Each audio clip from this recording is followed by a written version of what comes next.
Okay, there's a couple of things here, isn't there? I mean, there's so much research done on maximizing performance in the, let's take it in the workplace, because same thing. There's so much research being done. I mean, wasn't somebody talking about a 4-day week anyway, right? The point is, I didn't say that. The point is, you know where I'm going with that, is that actually the research looks at how we get the best out of our people when they're there, you know, and the time off and the rest of it. And that's why flexible working comes in, doesn't it?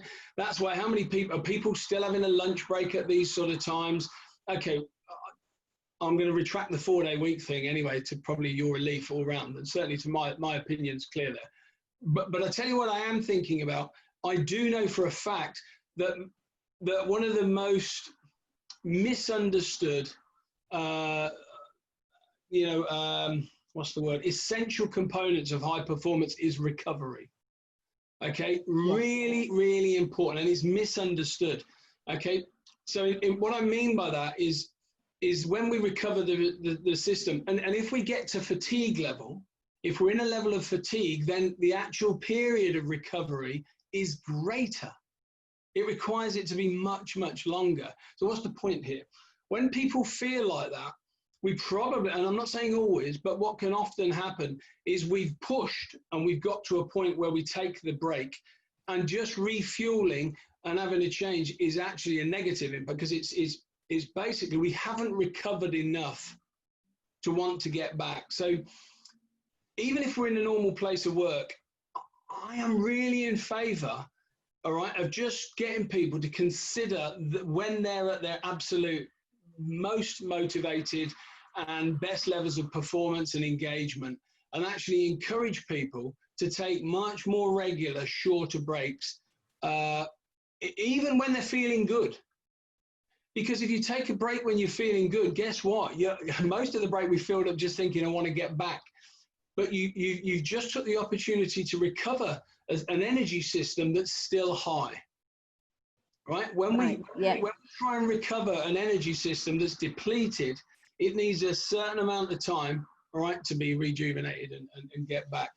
It's very often, if you're in that state, that actually, I'm done, I'm cooked. It's our classic. I get the graveyard shift, as they call it, as a presenter loads of time, probably because I'm a bit loud, a bit enthusiastic, and nobody can sleep when I'm, stand at the front dancing around. But because when somebody's done that, they've got a little belly full of food, do you know what? I've got enough information. They switch off. We've only got a certain amount of concentration, haven't we? Absolutely. Is it something like 45 minutes? Don't we have 45 minutes worth of concentration and then we need a break? Yeah, I mean, 20 to 45 minutes they talk about, so let's say 45. And the reality is, we need people to work, on projects in certain areas at their desk and cover areas for longer, for 2 hours, for 3 hours. But just be aware, as coaches and managers and leaders, that actually, if you want to get the best out of your people, you should consider and really consider working with individuals to see when they're actually at their best. So the danger of this bit of having a full morning, then taking a break, I'm okay now because I'll get enthused. What you've done is you've took yourself out of a situation where you're already fatigued. All that you've done by having some food is make yourself feel sleepy. But of course, to do that stuff, it is about the environment, and you do need to create an environment where you are focused. You remove distractions. You get on with a piece of work that has your attention, that you're more enthusiastic about. And if you can do that in those times, then of course you're back in an energized way, with a highly motivated reason to do it.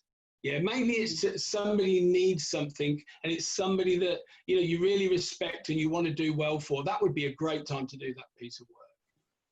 So I hope that covered it. Yeah, but great just answer.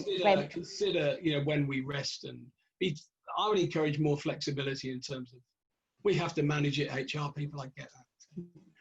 But also it's knowing about when we're at our best, aren't we? Because some people are much more productive in the morning, some people are much more productive in the afternoon or evening. And I think one of the things at the moment, obviously depending on the position that people are in or that their employees are in, is, can you work to times when you're at your best? Because if you know that you're great in the morning at analytical work, for example, because I listened to a podcast the other day about when we're at our best. And apparently, if I remember this correctly, actually, when we're alert, we need to be doing more analytical work. So if you're a morning person, you need to do your analytical work, if I could say the word, in the morning.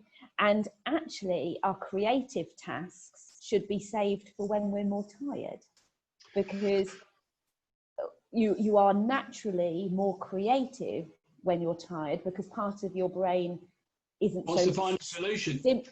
Yeah. It does. It wants to find a way to finish it, do it quickly. We'll find ways around stuff. We'll find ways to do it quicker in that moment. There's some real evidence. You're absolutely right. And the thing is, sorry, go on, please. No, carry on. So for myself, for example, if let's take you again back out of the business world, we talked a lot about that. Bring in a sports analogy. I don't pick the times when the Olympic final is, or the world champs. Some of them at 9:15 in the morning. What, really? So these kids don't get out of bed till 11:30. Then all of a sudden, I'm telling them to get there, set their alarm for 5:30. I want them to add breakfast by 6 on the bus. But hang on a minute. We don't just rock up and do it for that day. You've got to prepare to be good in that moment. You've got to be good by 9:30 in the morning. Actually, nobody's jumped at night, but this Olympic Games, you're actually on in the evening at 9:45, because it suits the global thing, and we want you on at 6:30 for the rest of the world. So you're jumping at like 10:30. What, really? So what's the relevance here? I'm going to say, if I know I need to be at my best in that moment, or I need energy in that moment, I have to practice to have energy at that moment. And it's not just about the work you do, by the way. It's about when you eat. It's about when you sleep, when you set the alarm, when you get up. I think there's it's not that straightforward an answer, unfortunately, but I hope we give you loads of food for thought in terms of avoiding a situation where we have this afternoon slump. I don't believe it would just be it wouldn't be in isolation in terms of energy. There would be something, I am pretty confident, shout you're wrong somebody, but I think there'll be other factors that will be affecting that slump. But I would say, manage it, think about it, and don't try and push through it. If you have to, then sometimes we have to.